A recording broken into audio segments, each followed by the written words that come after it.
Yeah, he's behind the altar, or next to the altar. Jesus on the main line. Tell me what you want. Oh, Jesus on the main line. Tell me what you want. Oh, that's right, Jesus on the main line. Tell me what you want. Call him up and tell him what you want. If you're feeling guilty, tell me what you want. Oh, if you're feeling guilty, tell me what you want. That's right now, tell you feeling guilty, tell me what you want. You just call him up and tell him what you want. If you're feeling lonely, tell me what you want. Oh, if you're feeling lonely, tell me what you want. If you're feeling lonely, tell him what you want. Call him up and tell him what you want. If it's feeling hopeless, tell him what you want. If you're feeling hopeless, tell him what you want. If you're feeling hopeless, tell him what you want. Call him up. Call him up. What you want. Call him up and tell him what you want.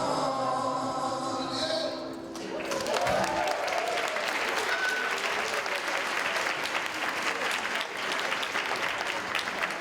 That feels a little better. That feels a little better. Oh, yeah. Got a bird. I got a bird. Yes, I do. That bird won't whistle. Baby got a bird. Mama got a bird will sing. Baby got a bird. Mama got a bird will sing. Oh yeah. But without my sweet Rita, all that shine on me, sure don't be the natural thing. Yeah.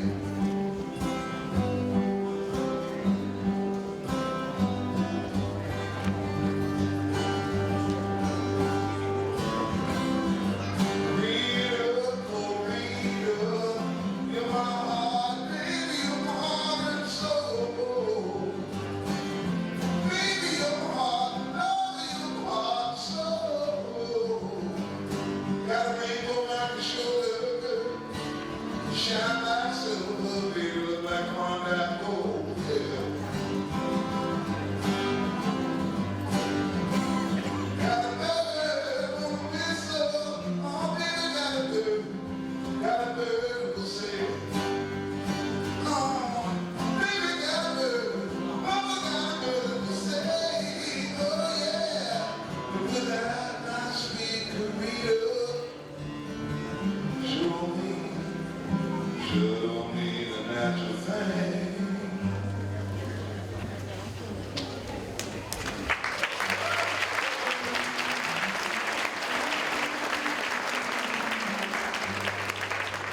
We got a lot of people that talk tonight, right? Yeah. So let's get this thing on the move.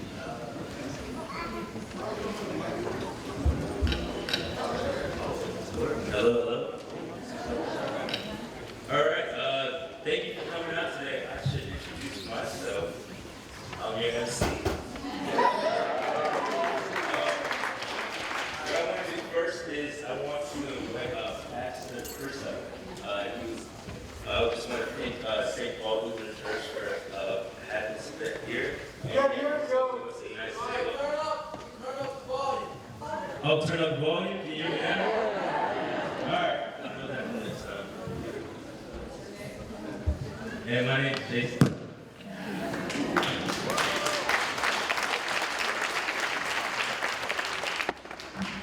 Need a welcome to you all. Just some points of necessity. Bathrooms. Bathrooms to this direction through the hallway, and various bathrooms down the farther hallway, and bathrooms downstairs in this corner. And after this event upstairs, downstairs for fine food and fellowship and sharing. So hope that you can stay and be a part of that as well. We all have our different points of connections with Martin Luther King, things he did, things he said. I connect especially, of course, with him as pastor and a faith community leader in his day and in his time.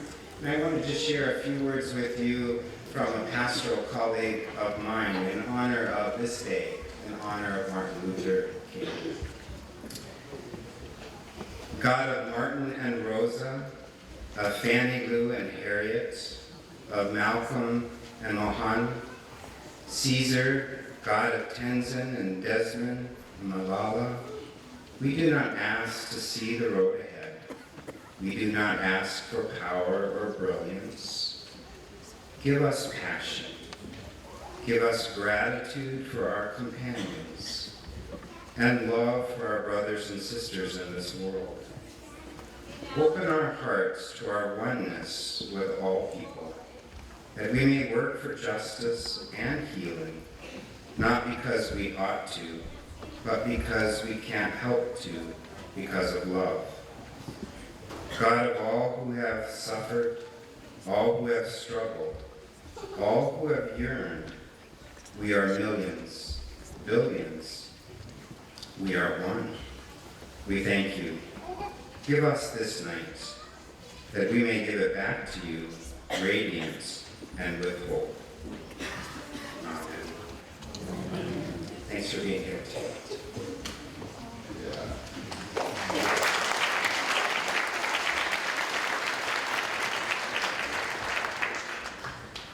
Okay. Again, if you can't hear me in the back, let me know so I can talk louder. Oh, louder? Oh, nice. Thank you. This is why I asked this question. So, again, if you can't hear me, just let me know, and I'll make sure I talk louder.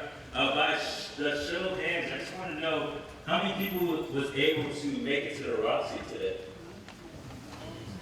Okay, great. I appreciate you guys attending. We did pack the theater, then we had to open up another theater for Selma. And I think we had a good time there, so let's see if we can go ahead and continue that good time. All right, so what we're going to do now is I'm just going to have Arlene Adams and Shelly White, got that right. And what they're going to do is give us a Salish lesson. We are on Salish land, so if you guys just come up and give us a lesson.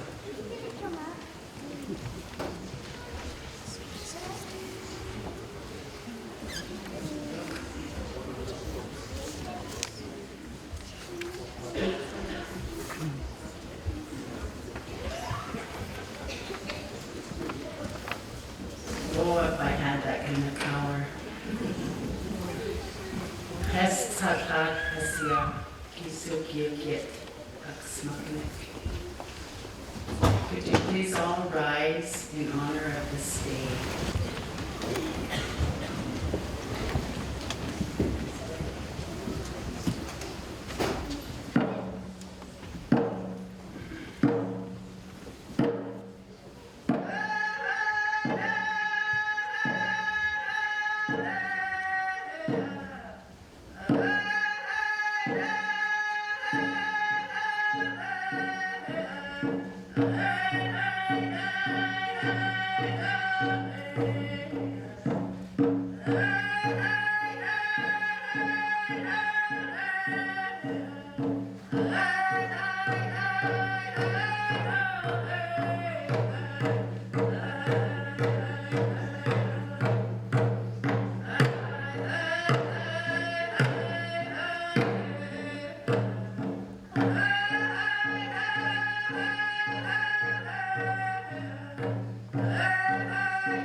said, whenever something good is going to happen, we sing the honor song. That's true. Good evening. My name is Shelley Fine. I am Skelly, bitter at Salish. I'm going to give a brief history of the Salish people, maybe not from an Anglo perspective with dates and post-discovery facts, but from my own historical perspective of my people. First, Skelly is a combination of two words, skelpich, which is a word for meat, and studi, which is the word for land. So Skelly is the flesh or the meat of the earth, and that's who we are as human beings. My paternal ancestors came from the Bitterroot Valley just 3 generations ago. We were a content, very peaceful people who lived on and with the earth, our mother, who taught us that everything on this earth has a spirit, a purpose, life, and that if we take care of it, it will take care of us. One such being is the water. So water is the lifeblood of our mother. Just a little over a year ago, many, many people from all over the planet had to come together in Standing Rock, North Dakota to protect this very lifeblood. I met people from all over the world at Standing Rock, where we took a stand to protect the life giver of all things. I met people from Black Lives Matter, from down under in Australia, and from across the big water in Europe. Of course, mainstream America did the usual blackout tactic and didn't broadcast what was happening. But thanks to the internet, drone technology, and organizations like Democracy Now! And a few others, light was shed on the issue. This was labeled a protest, when in fact it was a very prayerful act of solidarity to protect our very lifeblood and the Ogallala Aquifer, which provides water to 18 million people along the Missouri River. Someone once said we all live downstream. The people came to Standing Rock like magnets. They were compelled, as was I, to protect the water and the earth. As the late, great John Trudell said, we need the earth. The earth does not need us, but we need the earth. And as some of us know, oil and water do not mix. Chief Joseph Nespers once said, we're all children of the earth, our mother.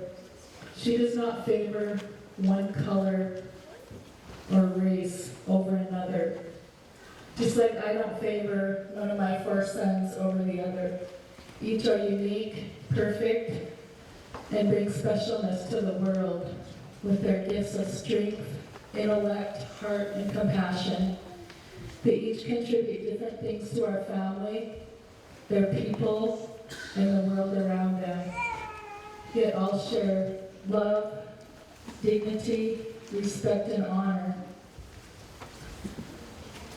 So the Bitterroot Salish were doing what they had done for years, going to the lands from where the sun rises on their late summer buffalo hunt when they came across Lewis and Clark on the core of Discovery. As was our custom, we fed our visitors as they were ragged and starving. We set a table for a chief with our mainstay, our finest, the Bitterroot, which was an honor for the Salish people to give, as it is our #1 staple. Later in Meriwether Lewis's journal, he wrote, the root had a very bitter taste, which was nauseous to my palate.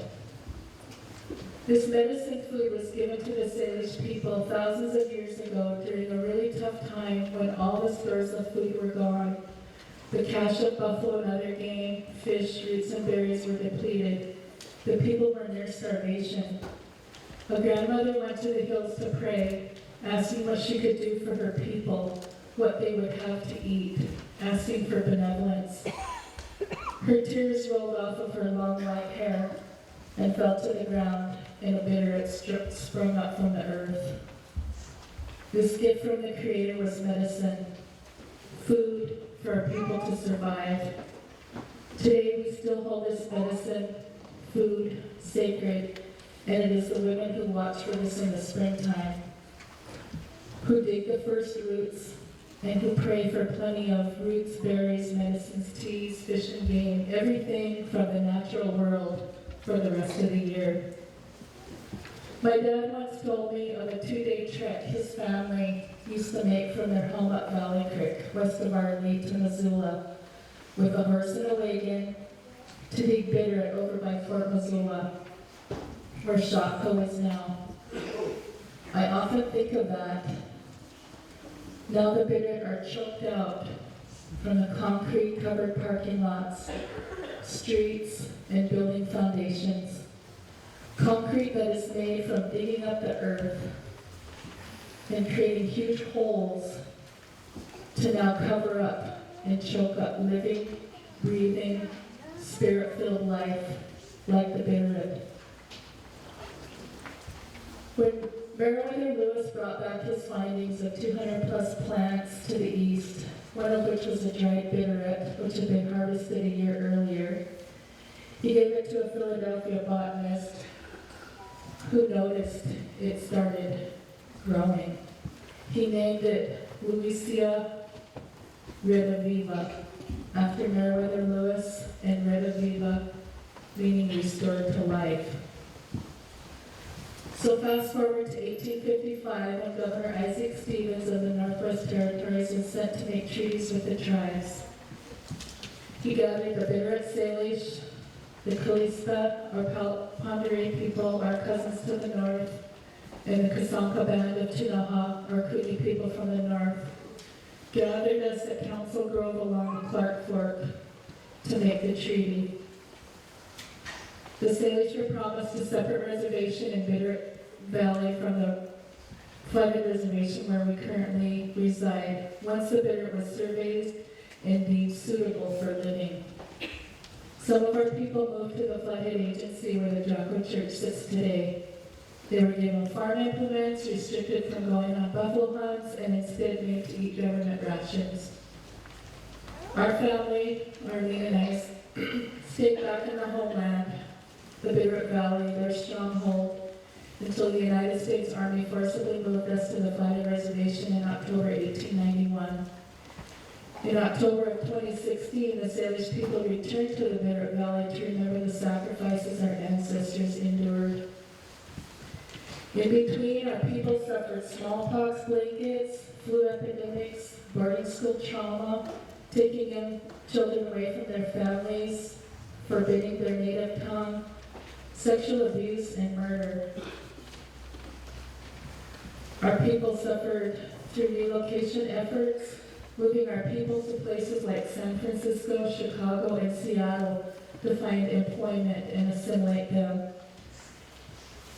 We suffered through enrollment practices, blood quantum requirements to be formally recognized, the Indian Reorganization Act, adopting constitutions formed by U.S. government templates, etc., etc. We have survived. We are thriving. We have a long ways to go to continue to remain who we really are as Skelly. We continue to fight, sometimes the state of Montana, sometimes Lake County, sometimes our neighbors on the flooded reservation, and sometimes our own people. However, I refuse to be identified by these events, just as other human beings on the planet should not be identified by their civil rights struggles. Today, we rewrite our histories in our own words for our children to learn who they really are, not how the invaders and oppressors identify us. Again, the earth is our mother, and she does not favor one race or color of man over another. Very much.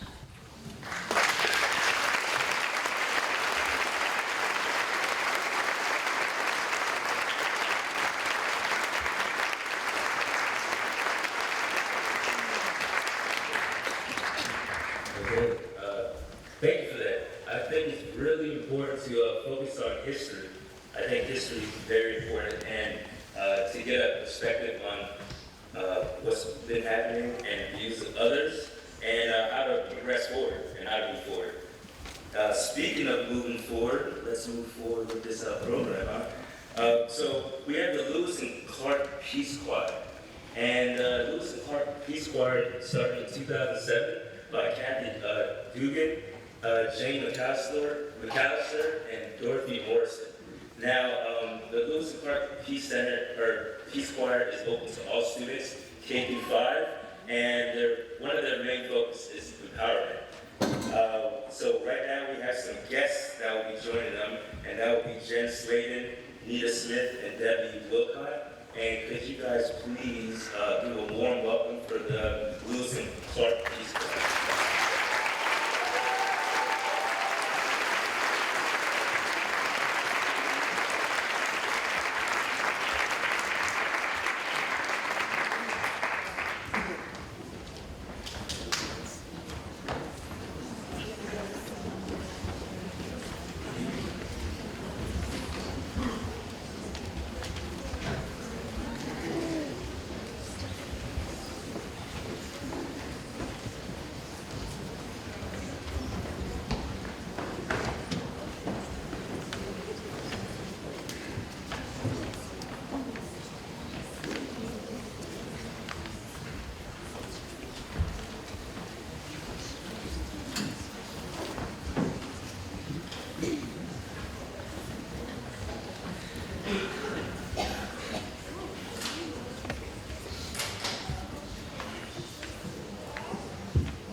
There will be some open seatings over here on the left. If you feel, or if you want to see, feel free to go ahead and sit down.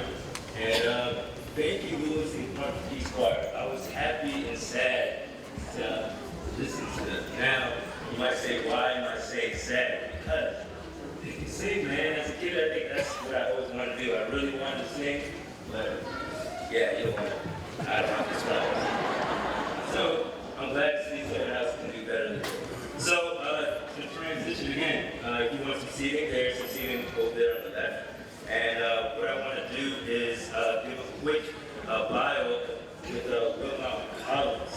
Now, Will Mountain Collins is originally from Liberia. He's a former refugee, and he came to the U.S. in 1994.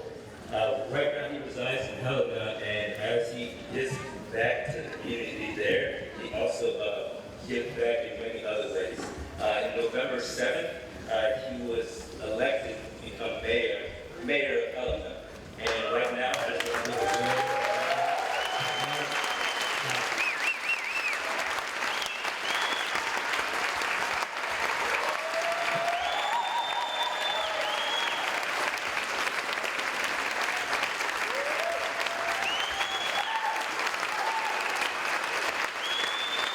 Thank you, Missoula. Thank you. Thank you, Missoula. Thank you. Thank you.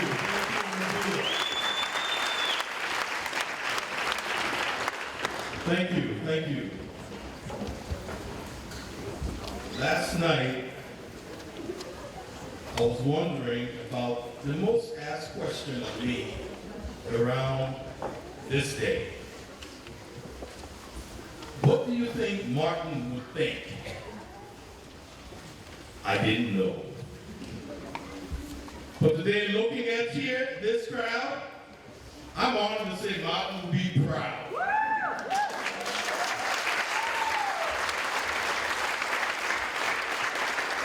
He will be proud because I know the people of Helena did not vote for me because of the color of my skin, but rather the content of my character.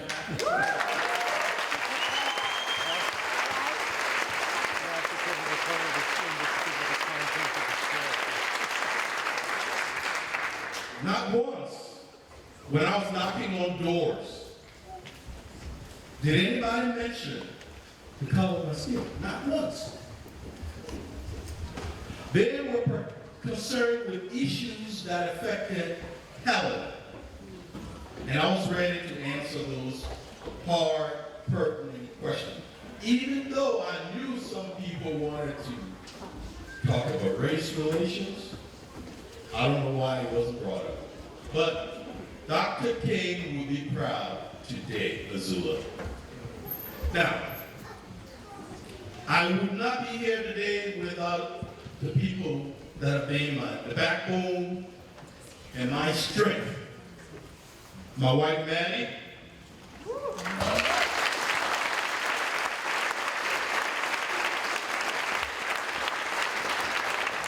My son, Bliss.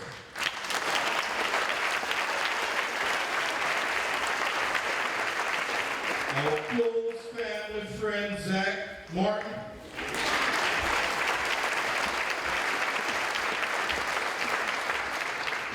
My sister, Precious, who traveled all the way from Liberia to be here.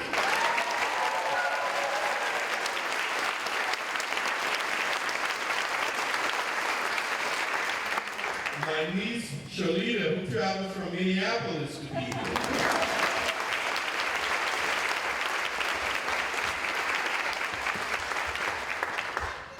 Thanks for having me. I'm from a small country, 43,000 square miles. That is 1/3 of Montana. That's how small my country is, of my former country. But Liberia was established by slaves that were freed from this country. And they were sent back to Africa. And when the slaves arrived, they decided to honor a certain individual who was instrumental in helping the slaves go back to Africa. And they named our capital city in his honor, Monrovia. The 5th president, James Monroe, along with the American Colonization Society, were instrumental in sending slaves back to Africa. And they were honored, and they named the capital city after him. But they also took with them a lot of stuff. They took with them the English language. They took with them the currency. Now, I'm from Maryland in Liberia. My sister and I went to school in Virginia. We have the Mississippi River. We have Louisiana. We have New Georgia. Those were places slaves lived here. When they went back to Africa, what did they do? They decided to get comfortable with what they were used to. Liberia was the first independent African nation. We gained our independence July 26, 1847. And the most stable African nation until April 12, 1980, when we had our first military coup d'etat. And President William Tolbert was murdered. President Tolbert was a Baptist minister and also president of the Baptist World Alliance. We had the military took over. Things started to go down the drain. Things got so bad that if you couldn't say anything nice about the leadership, you don't dare say anything negative. Can you imagine if you brought that here to America? All of us would be gone. Because all day long, that's all we hear. Things got so bad, people that fled Liberia decided to come back into the country and take over from the military. December 24, 1989, we heard of Charles Taylor coming into the country with his rebels to take over the country from Samuel Doe. And we had the opportunity to flee, my wife and I, but we were in college and I was a senior, she was a junior, and I was into political science, activism, and I'd be darned, I was not leaving, I was staying to see the end. What a sad mistake. Things got so terrible. The lights went out. And then we relied on the American Embassy to give us information on how the war was going. And we heard through the American Embassy the war will come and go in 2 weeks. Saved enough food and water for 2 weeks, it will come and go. So what did Liberians do? Liberians did that. They saved enough food and water for 2 weeks, and guess what? The war lasted 14 years. Do you know how many people were walking and dying on the streets out of starvation? The United Nations estimated that within the first 3 months of the war, 250,000 Liberians lost their lives. Through stray bullets, through malaria, through starvation, through the war. Other West African countries realized that Liberia was going to ruins. They decided to send in a peacekeeping force. And they told Liberians, if you were able to go on board the ship that brought the peacekeepers, go ahead. By this time, things got so dangerous. My wife and I would go out each day looking for food. And I remember this day we found toothpaste. And toothpaste never tasted so sweet. That's what we have for lunch and dinner, toothpaste. I still remember the toothpaste. It's called Pepsodent. I don't know if you know Pepsodent. But that's what we had for lunch and dinner. It was good. There's a saying something about hunger is the sauce. It's the sweetest sauce, and that day it was. But things got so bad, we decided we had to leave the country. And on a Thursday night, I still remember my wife, my mother, my sister, her daughter, my brother-in-law, we all prayed. We prayed and prayed for God to lead us out of Liberia. And the next morning, we got up, ready to walk to the port of Monrovia, when my mom said, "The Lord is not leading me." And I almost lost it. I thought, the Lord brought a ship. He wants us to get out of here. You know, every now and then, I thank God my mom was stubborn. Because today she may not be here with us. Friday morning, we left her. As we left, she handed us $5 and said, "Go, God be with you." And we walked to the port of Monrovia. My wife and I, when we got to the port, the line to get on board the ship was more than a mile long. We were all the way in the back. We stood on line Friday. We stood on line Saturday. We stood on line Sunday. Finally, 9:47 p.m., my wife and I decided we were holding hands because we were not going to get lost in the crowd. And it chose my wife to go on board the ship, and it didn't choose me. And she said, "I can't go." I was holding that hand hard. And then the guy finally did this. "You two get in." When we got in, it was estimated 10,000 people had gotten on board that ship. Where was the ship going? We didn't know, we didn't care, we just wanted to get out of there. Oh, it sounds good. We didn't know, we didn't care, we just wanted to get out of there. When we got aboard the ship, it was on a standing room. We later realized that the closest place to Liberia where the ship was disembarking was Ghana. And it was a 3 days journey, standing.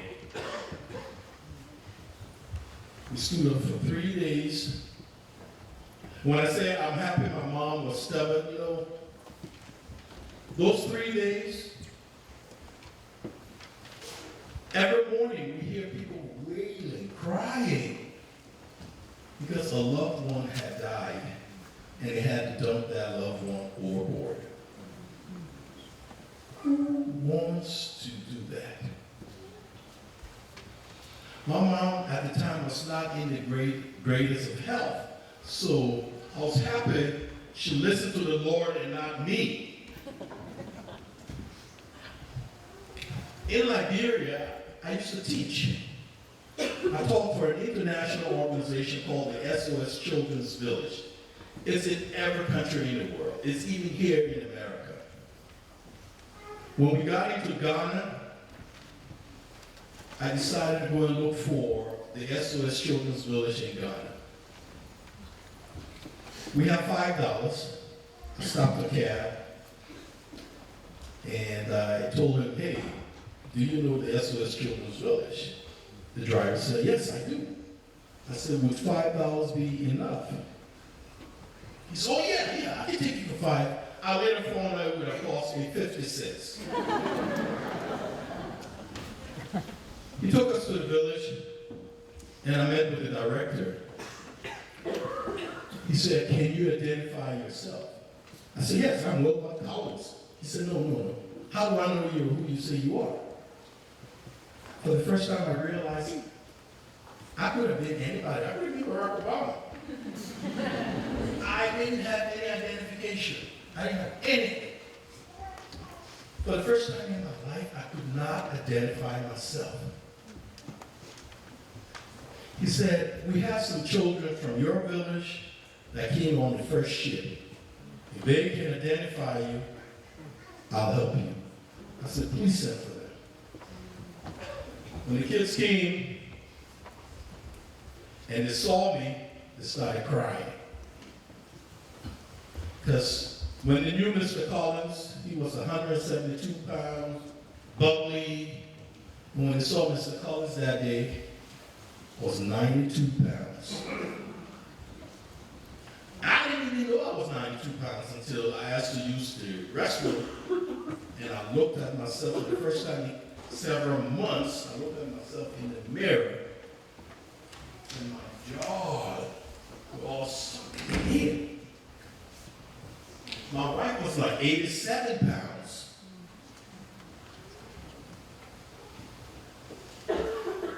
So the director said, I'll bring your family over. He brought my family over, and that day, for the first time in months, we saw food. And the next day, I was hospitalized. It was not because I overate. You know, it was because the good old Lord upstairs was taking care of his own. I was hospitalized because I was dying of starvation, dehydration, malaria, you name it, I had it. For 7 days, I stayed in the hospital recuperating. In Liberia, when I got back, when we settled in, I got put back into the school. I started teaching. My wife was a medical student. She got put in the clinic, and we started kind of working again. And then my wife had this fancy idea. She came over to me, let's go to America. And I'm like, how are we supposed to do that? She said, oh, I have family in Montana. I said, where's Montana? She said, is it America? I said, oh, no. There's no Montana in America. She said, oh, yes. My wife was an African exchange student. She went to Helena High. And she stayed with her host family. And guess what? She was classmate to Governor Bullock. Small world, isn't it? And she said, let's go to America. She contacted her host family. Her host family, they were more than willing to help us, but they had no clue what the process entailed. They finally contacted Carroll College. And Carroll College awarded my wife a full scholarship to do nursing. And wow, we were happy. But then 2 weeks before she left Ghana, she started getting sick. And of course, you know, men are so conceited. She's getting sick. I'm thinking she's sick because she's going to be missing me, right?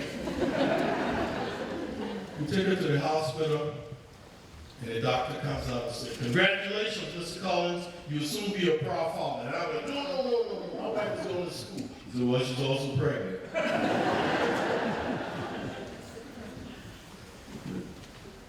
I'm like, okay, let's regroup. She said, let me go. I think it'll be the best for all of us. Of course not. For me, my wife leaving is semi-okay. But my wife leaving with my child is not okay. But we talked about it, and she decided it was the best thing. We decided it was the best thing, and she left. She came to Montana. In the meantime, there was a ceasefire in Liberia. So I decided, hey, ceasefire, I'm going back home. I went back to Liberia, and that ceasefire broke. And when I fled Liberia this time, I fled into the Ivory Coast, La Côte d'Ivoire. Now, do you know what language they speak there? French. And guess what? Like here we speak what? English. The test of time. So I'm in the Ivory Coast and I'm a vagabond. And I got taken in by a friend. And we realized the only way I would join my family, I had to register as a refugee. So I registered with the United Nations High Commission for Refugees. And I went through that process. Don't let anybody fool you.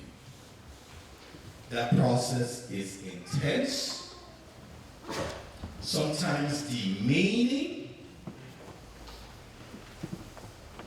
It's, at one point, I give up.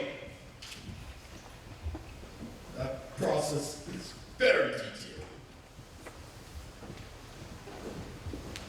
It took me going through that process 2 years and 7 months.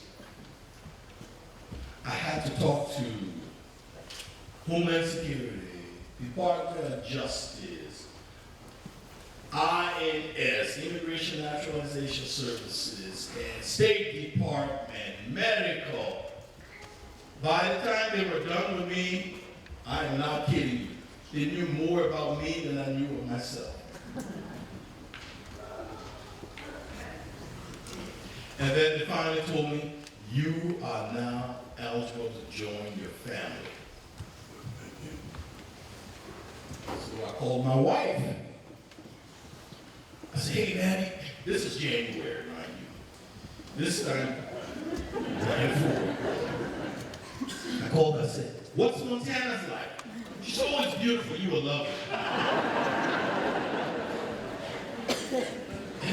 Her response was so quick, I started thinking. I said, whoa, that was fast.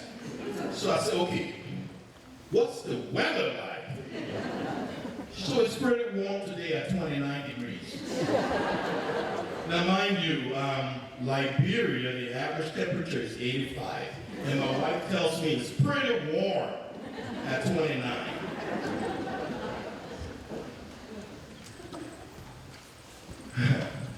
Okay, for the first time I knew my wife I thought she was going crazy. So I said, okay, I understand. Let me talk to someone who understands the weather. And she pulled her host mom on the phone, Joyce. And I said, hi Joyce, how are you? She said, great, Wilma, we're happy you're coming. I said, Joyce, what's the weather? Oh, it's pretty warm today at 29. I said, whoa, Joyce, slow down. What is it when it's cold then? She said, oh, it's sometimes 30 below. I said, below what? Below 0. You've never seen a more confused individual.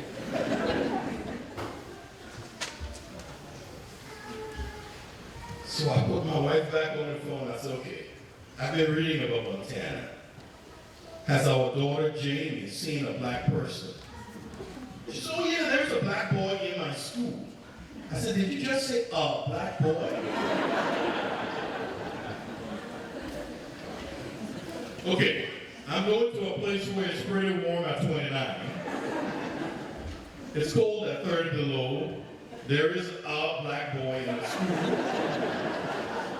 Come on, tell me, what if you had that description? What would you be thinking?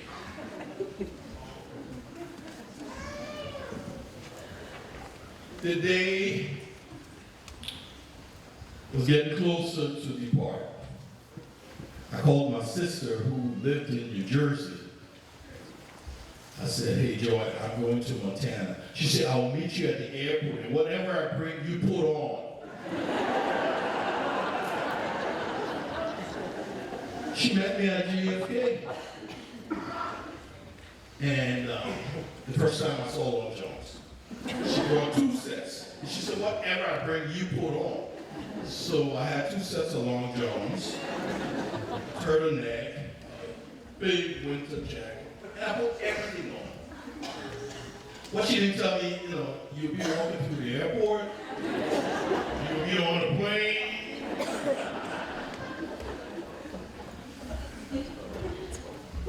And I got on the flight and I looked around. I am the only person on that flight sweating.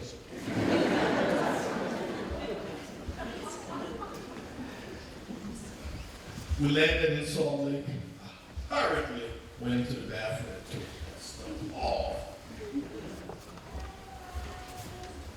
And as we got on board the flight, I took the big winter jacket off, I took the vest off, and the gentleman next to me looked at me and said, "How many layers are you wearing?" I said, "You don't want to know."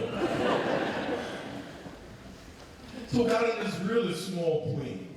And the guy sitting next to me said, "I'm not kidding you." He said, "You must be Wilma," and I almost lost it. "I am just from Africa, refugee." How the heck this guy knows me? I said, whoa, who are you? He said, "Oh, no, I'm coming to meet you." No, I said, "Who are you?" I said, my dad is vice president for Carroll College. My name is Craig, and we awarded a scholarship, and my parents told me you were coming. I just decided to come also. And I didn't know I'd be sitting next to you. I said, "Oh, you scared me." And as we were descending, the pilot came on the intercom and said, "It's sunny and warm at 32 degrees. What does water freeze at? So, of course, I'm almost freaking out because how can it be sunny and warm at 32? I know when it's 32, it's ice. And so I'm looking out the window, and believe it or not, I saw people in shorts.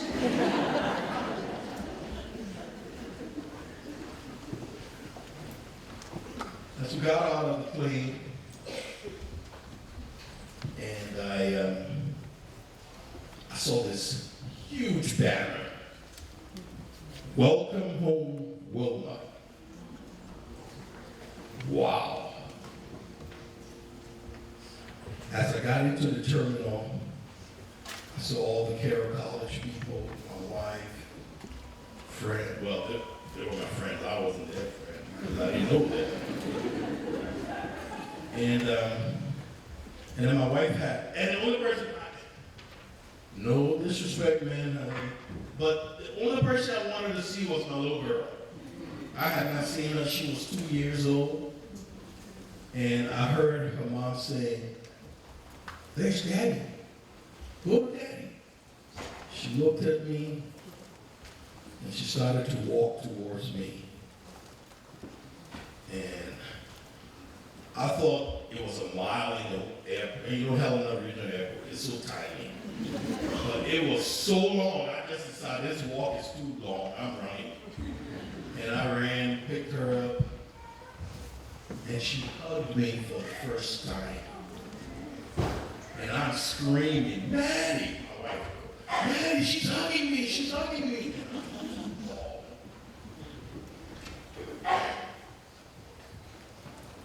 Little did I know, 23 years later, that same city would call me Mayor Collins.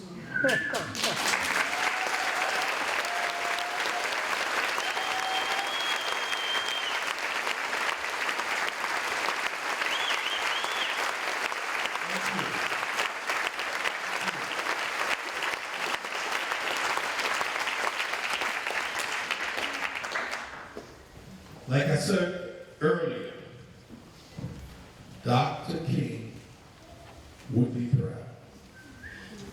Like I said, when we went out, because I remember one time, it got so dark, my wife and I, we had a whole stack of addresses and names that I told her we will complete before going home. And she was like a little kid, "Are we there yet? Are we there yet?" And it was getting dark. And of course, I started to think, a black man knocking my door in the middle of the night in Helena, Montana. But not once. So since I sincerely believe I wasn't voted in because of the way I looked, or the color of my skin. I was voted in the content of my character and the service that my family and I have put in over the years. Missoula, now I know why my son loves this town.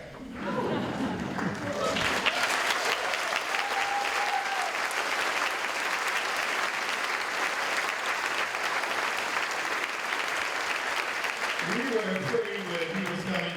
You know, every parent, they don't want their kids to leave. Even if they're saying they want them to leave, they're lying. They don't want their kids to leave. We didn't want them to leave, and so we coaxed him into going to Carroll College and all that. He got tired. He said, Dad, I was born in this town. I was raised in this town. I went to school in this town. I'm not going to college in this town.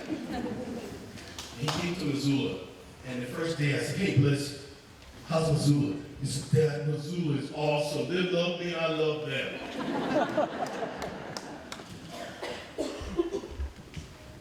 I don't know if we have question and answer, but I'm open to questions. I don't know the protocol. Follow my heart. Do you have any questions for me, Missoula? We can take 3 questions. I didn't set the parameters. Okay, one in the back. Yes. What made you decide to run for mayor? Bliss, be scared. So, Bliss comes to me, Dad, I think you should do politics. And I'm like, oh, Bliss, do you know who you're talking to? He said, Dad, everybody knows you here. I said, no, I'm talking about, look at me. What do I look like? You know, where are we? He said, I don't think they're looking at that. You know everybody. And then he said, so what would your platform be? I said, platform? He said, yeah, you gotta tell people what you believe in, what you want to do for the city. I said, so how am I supposed to do that? He said, go meet the voters. Go knock on doors and make their issues your issues. And we were knocking on doors, and I made their issues my issues. When I realized that the city was not frowning on me knocking on doors, on my birthday, I knocked on 800 doors. Me and 20 volunteered. But the first person that thought I would win and had confidence in me, I have to say, was my son Bliss.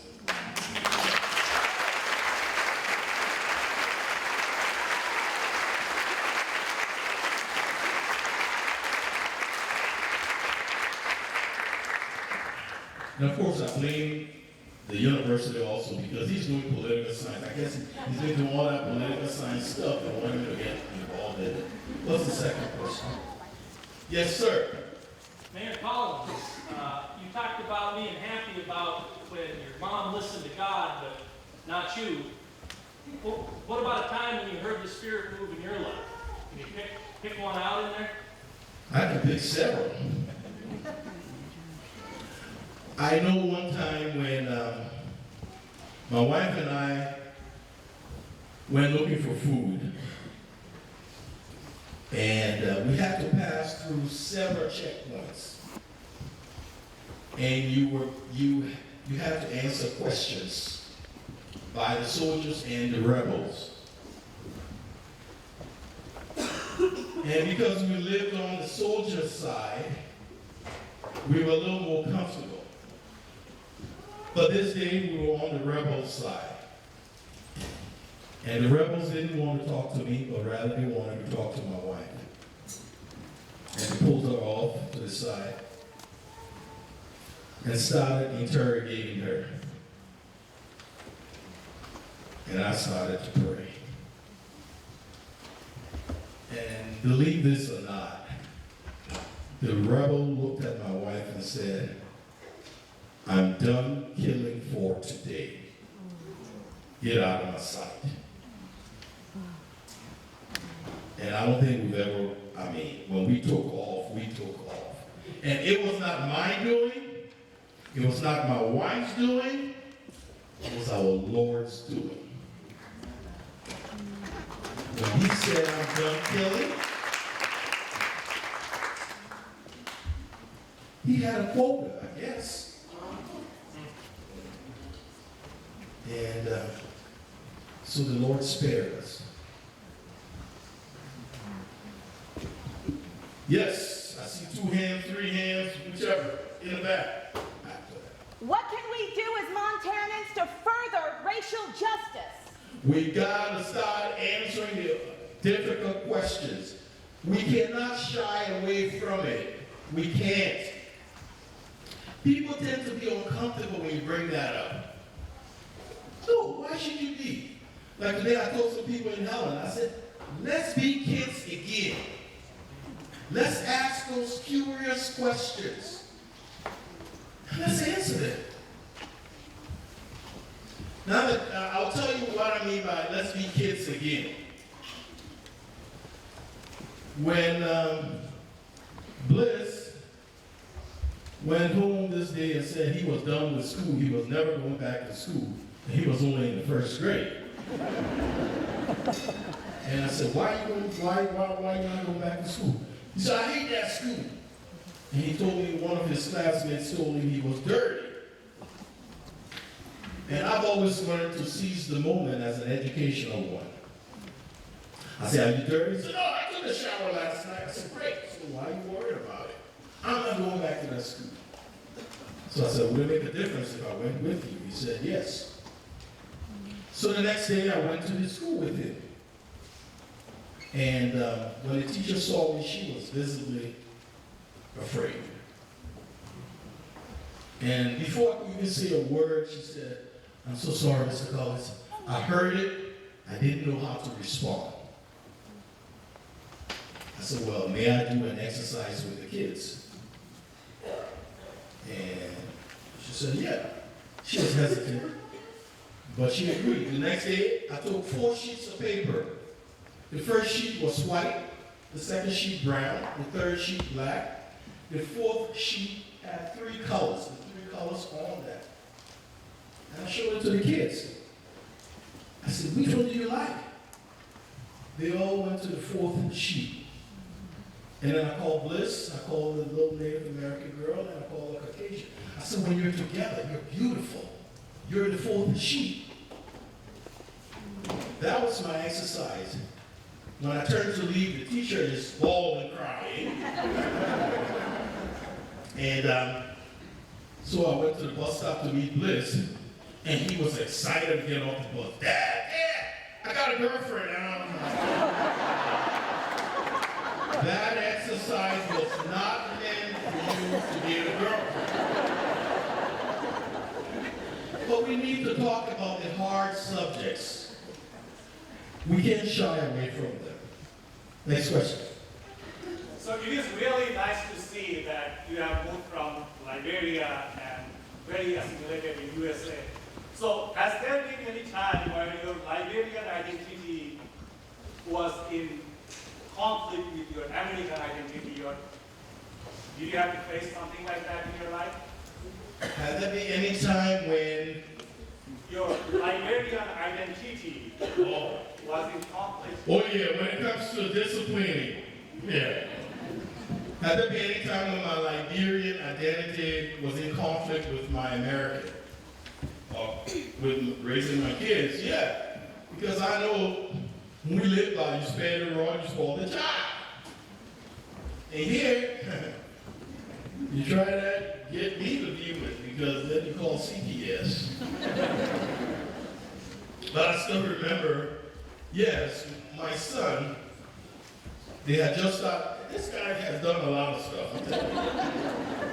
They had just started teaching them about 911 and all of that. And his grandma lived with us.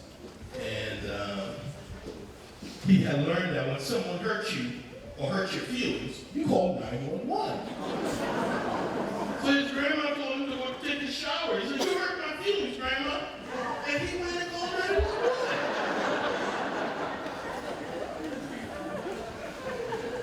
And I didn't spare the rod. But I always threatened him, if you call 911 on me, you got one way ticket to visit Grandma in Liberia. So, final question. Yeah, so I have a question. You've been in Montana for 23 plus years. Yes. What has made you want to continue living in Montana? I'll tell you this. You can experience racism anywhere in the world. Anywhere.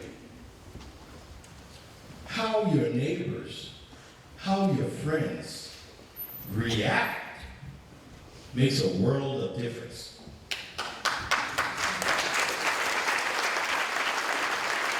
Thank you. I remember when we first moved into our little place, a neighbor came over to me and said, she rang the bell. And of course, you know, early in the morning, it was like 7 o'clock. So I just put the blinds on the side. She said, did you see the nasty thing written on your wall? I said, no. She said, put some clothes on and come out. You know, the elderly lady of the neighborhood. Put some clothes on and come out here. So of course I put some clothes on and I went out and I saw KKK, go back to Africa, on my garage. That, you can find that anywhere. So I said, oh, I have to go call the police. But what you can't find anywhere is the reaction of my neighbors when they got together and washed my walls down. That's why I stay here.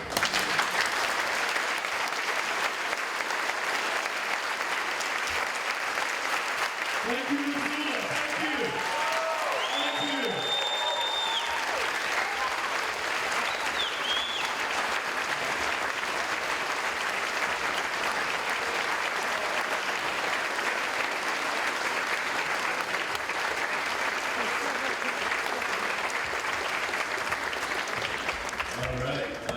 Again, I want to say thank you very much. I think it's important to get insight on perspectives and comparison, you know.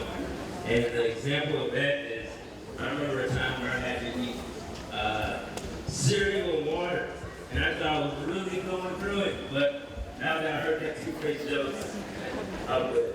Okay. Transitioning on, what we're going to do is we're going to do something called Pass the Hat. And what this is, we have some ushers on the left, and they're just going to pass a hat or a basket, and the whole purpose of that is an in-kind donation. And the reason why, because you might be asking, why would I want to give an in-kind donation? And the reason why that you do that is it enables us to have these type of activities, and to have someone like Mayor Collins come out here, or I put on my win at the Roxy, it was a good turnout. And I think the important thing to remember is when you come to these type of events, you don't know what you're going to get from it. And let's say, for example, we had that Roxy show at the summer, we had the showing of the Selma at the Roxy, and we had an individual who was actually in Selma, Alabama, that drove Martin Luther King around, and he was talking about his perspective on that. So again, we have that correction or in-kind donation basket going around. The transition, what we're going to do is we're going to have my man Andre Floyd up again. So Andre, he's been around the world, and he has a special brand of music, rock and blues and ballads. And he worked with many greats like Taj Mahal, Edward Winters, and Corey Siegel from the legendary Siegel. So now, Andre, he's been doing music for 43 years. He's been doing music for 43 years, and he's on a sports CD. Now, you might be wondering, hey, you know, I'm not going to see Andre again. And guess what, folks? Andre is on tour. So, If you want to catch Andre, hey, get his information down. Andre, if you want to do a quick shout out, put all your heart on that. But I'll leave it to Andre to do his thing. He gives generously if you just say that.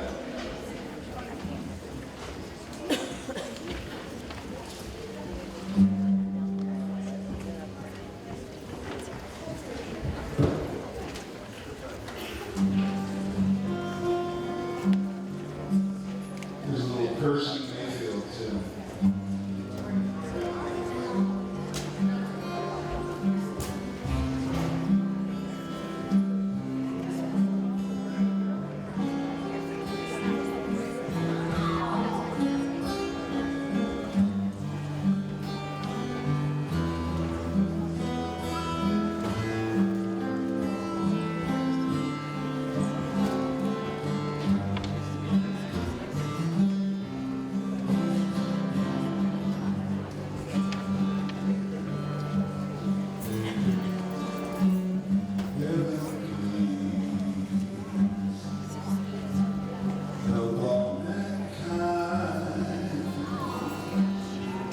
Find understanding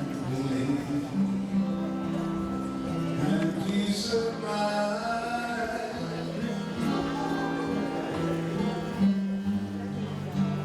If it's not asking too much, please send me someone to love.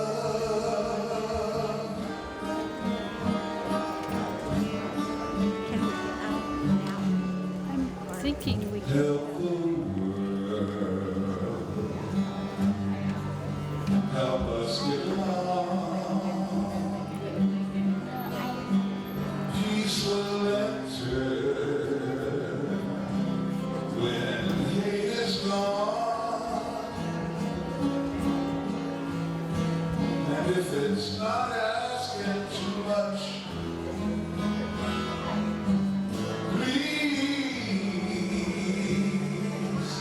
give me someone to love, yeah.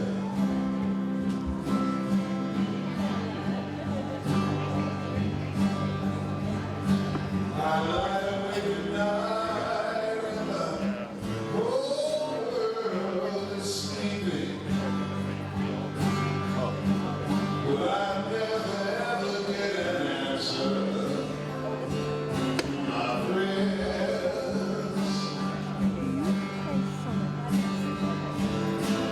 But a nice man puts an end to all his good sins. Help the world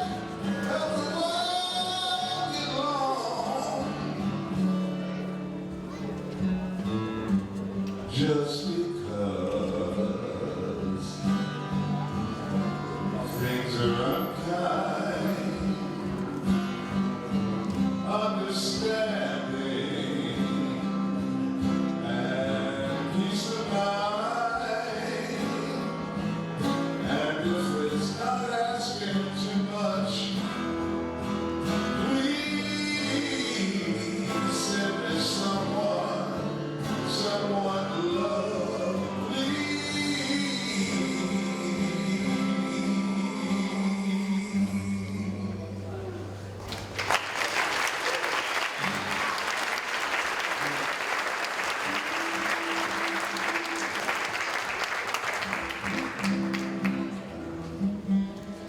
It's going around.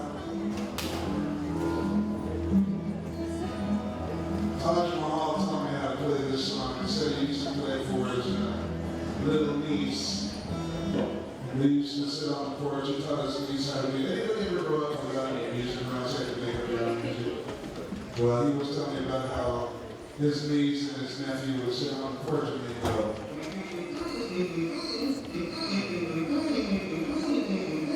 and the other one would go, well, that was the beginning of their musical careers. But he taught me this song because they love the blues. And he thought it'd be nice if they had a little simple one.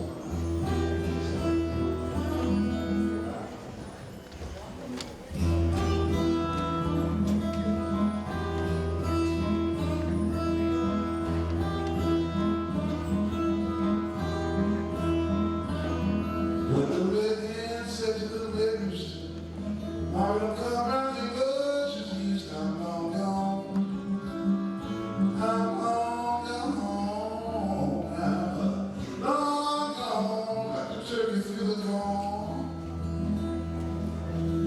They don't like me 'cause the streets not mine, but the women with the love of me 'cause I'm right on time. I'm long gone, baby.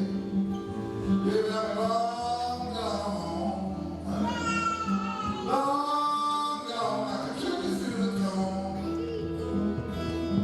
I've been out east and I've been out west, where it goes so far. I did my ten best, I'm long gone. Girl, I'm long gone.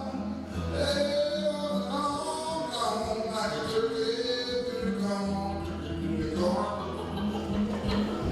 Ooh, yeah.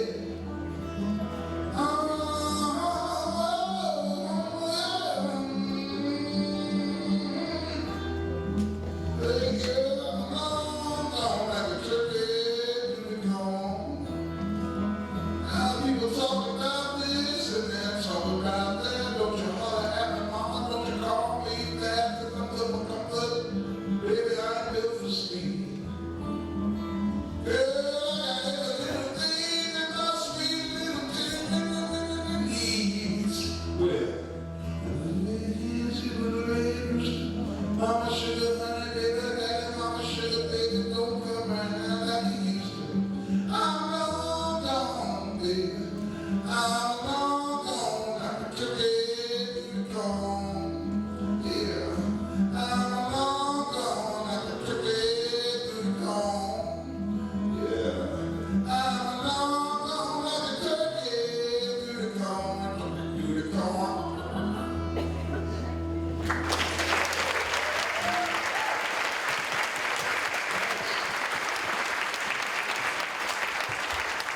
Okay, we're going to transition. Who I'd like to bring to the stage is Ellie and Lily with our Montana Youth Advisory Council.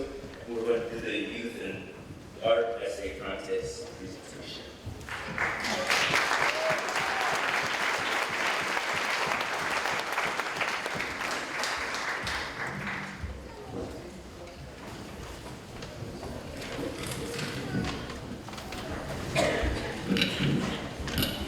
Hi everyone, I'm Claire Michelson from Empower Montana, and with me are two of our Youth Advisory Councils, Ellie and Lily. We have the great honor of presenting this year's awards for our Youth Art and Essay Contest.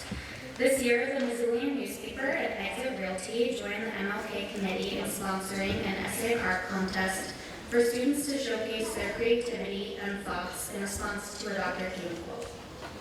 The artwork and essays of the contest winners have been published in today's copy of the Missoulian. This year's quote was chosen by our Youth Advisory Council, and it was, "I have decided to stick with love. Hate is too great a burden to bear." We received so much amazing artwork and writing this year. Although the committee could only pick a limited number of words, we want to honor and recognize all who entered this contest.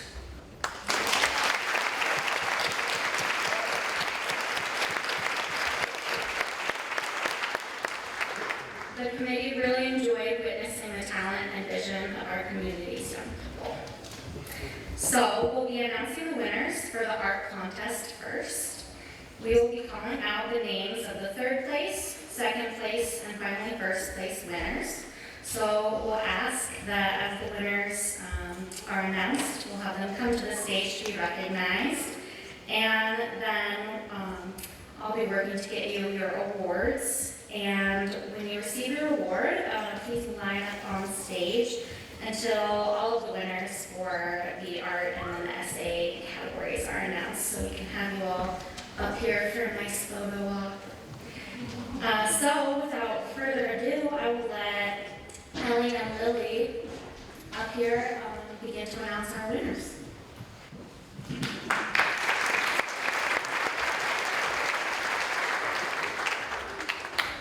Our third place art winners are kindergarten through second grade category, Elvana Berry.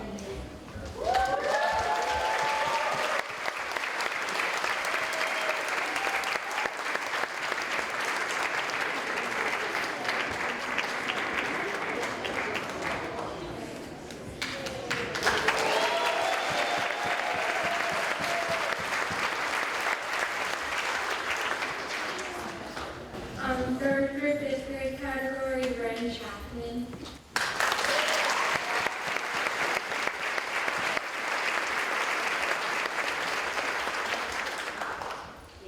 Sixth through eighth grade category, Allie Beagle.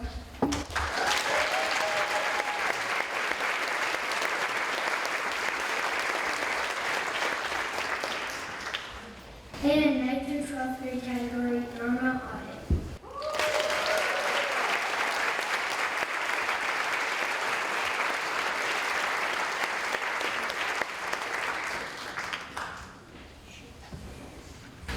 Our second place art winners are kindergarten through seventh grade category, Sylvie Yogi Yamada.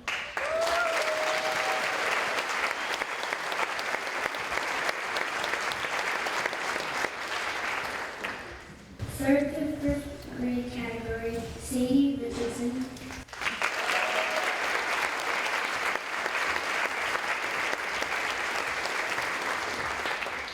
Sixth through eighth grade category, Ian Rasmussen.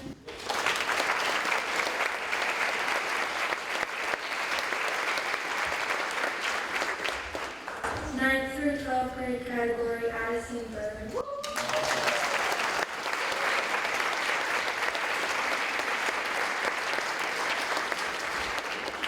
And our first place art winners this year are kindergarten through second grade category, Yala Lee Martinez.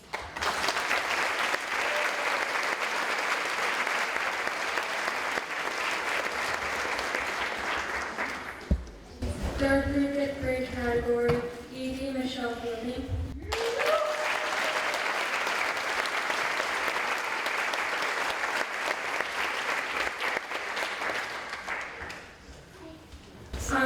Sixth through eighth grade category, Elena Massachusetts.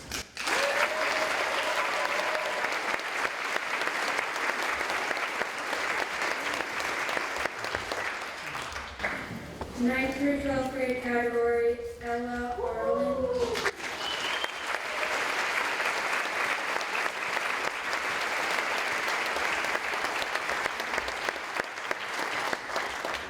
Congratulations, winners and leaders.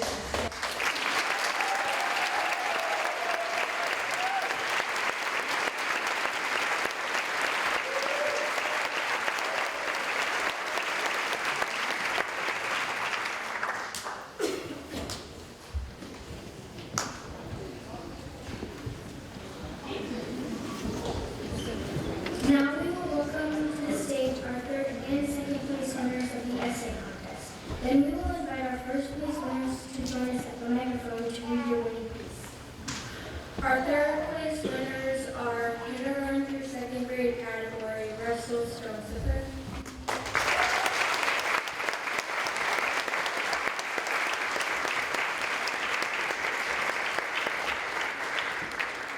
Third through fifth grade category, tied for third, is Lucy K. Reed and Asher Olivia Happy.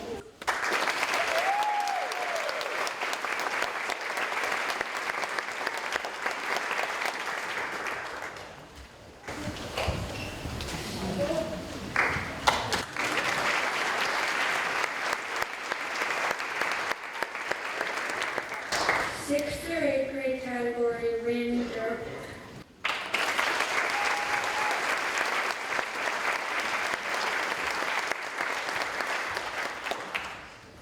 And ninth through 12th grade category, Arij Moran.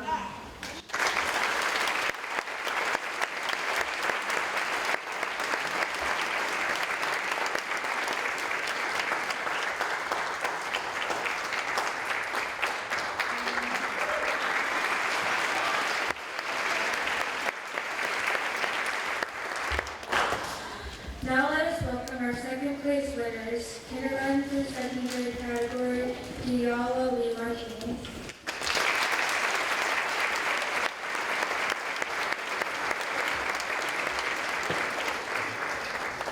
Third through fifth grade category, Kaden McIntosh.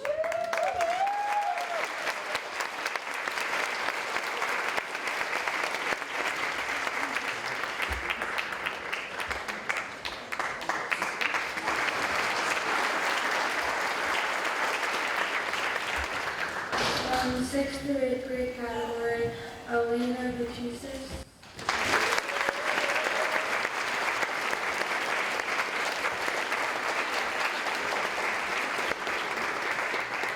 And 9th through 12th grade category, Isaac Zamra.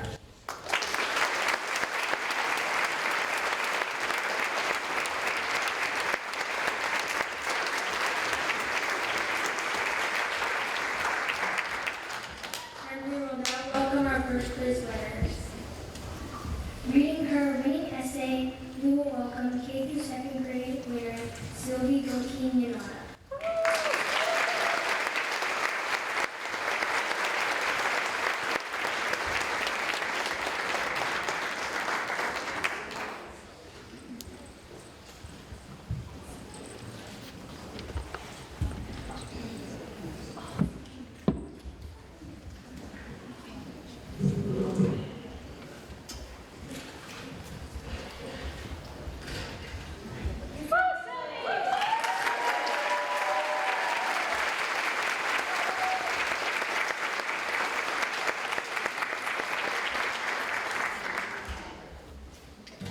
She's going to take a pass on this one, but you can read it in today's issue of the Missoula.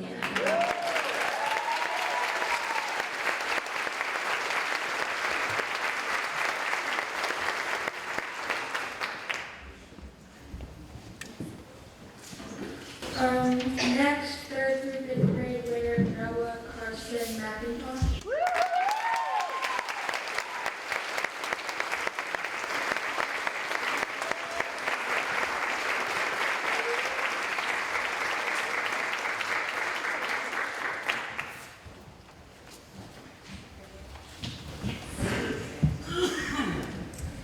Dear Dr. King, it really inspired me when you said, I have decided to stick with love, hate is to create a burden to bear. Let me explain. The first sentence is important because you said, I have decided, which means love is a choice, not something that came naturally. It means love can be difficult to stick with because choosing love means it might not be returned, which can lead to feeling sad or worried. Hatred comes up in some people's minds much quicker, which can lead to anger. Anger is easier because when you're angry, you have someone to blame. The first sentence is important because you said, I have decided, which means that love was a choice, not something that came naturally. It means love can be difficult to stick with because choosing love means it might not be returned, which could lead... I didn't just read that.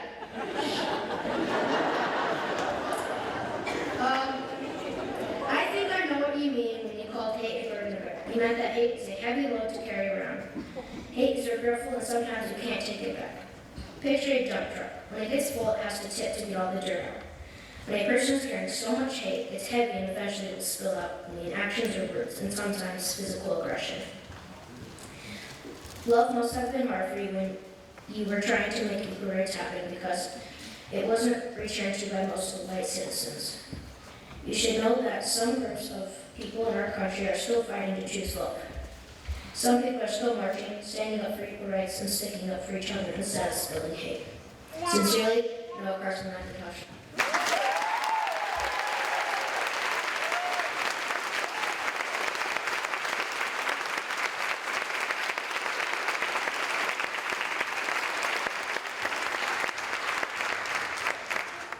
And our 6th through 8th grade winner, Juliet Curtis.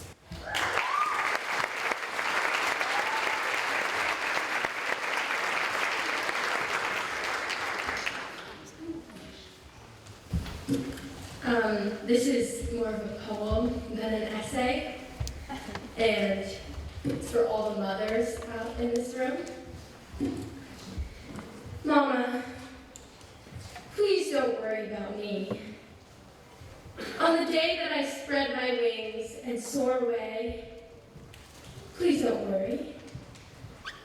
I will find every rose on this earth and bring them all back to you, even if they once carried bloodthirsty thorns.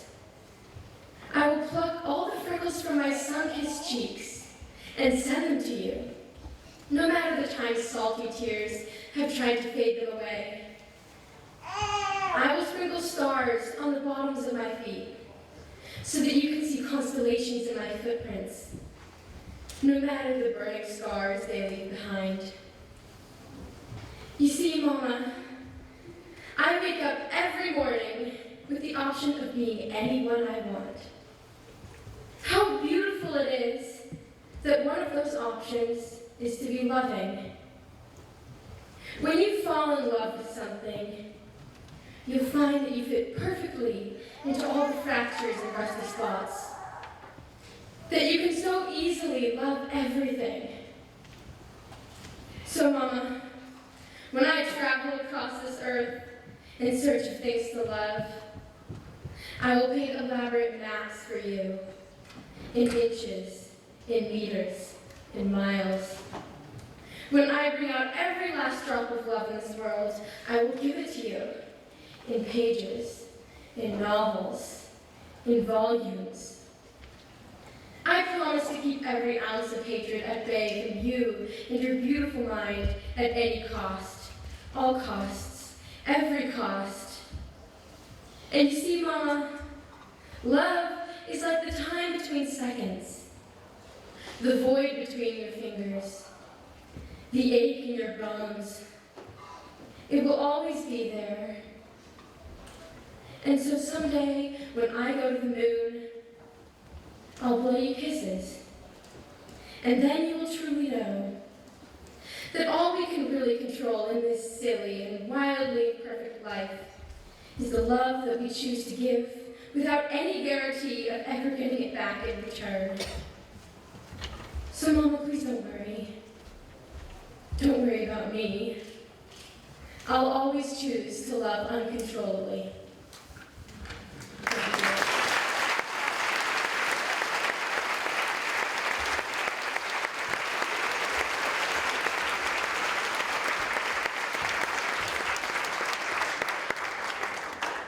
And lastly, our 9th through 12th grade winner, Maddie Steinberg.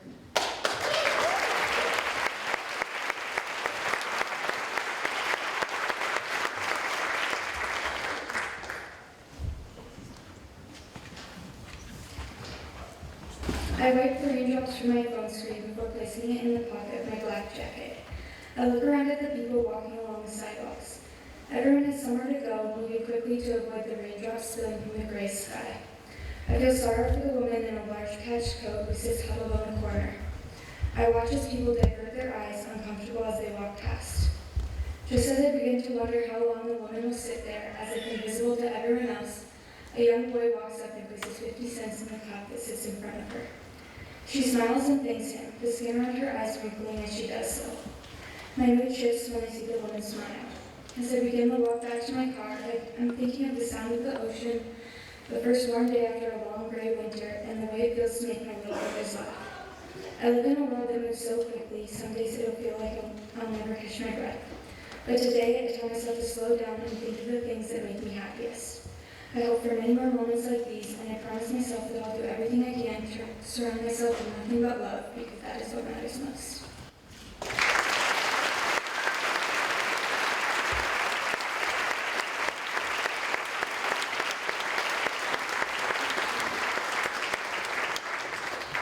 Congratulations to all the contest winners, and thank you to all who participated.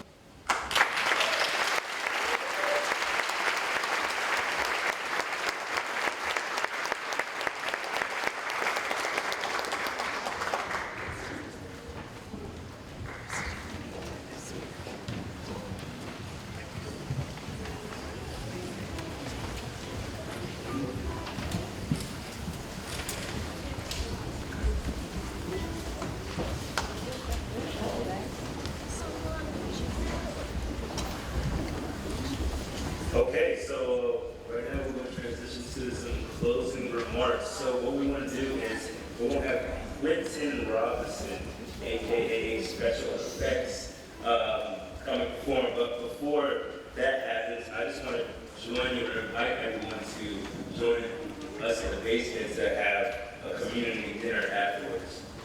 Okay? Now, I know I was talking earlier about me wishing I could sing, and not to say I can dance, but hey, wouldn't love to tear it up right now. So if you like me and you try to learn how to dance, bring out your notepads. Hey, Quinn, Let's give them a round of applause.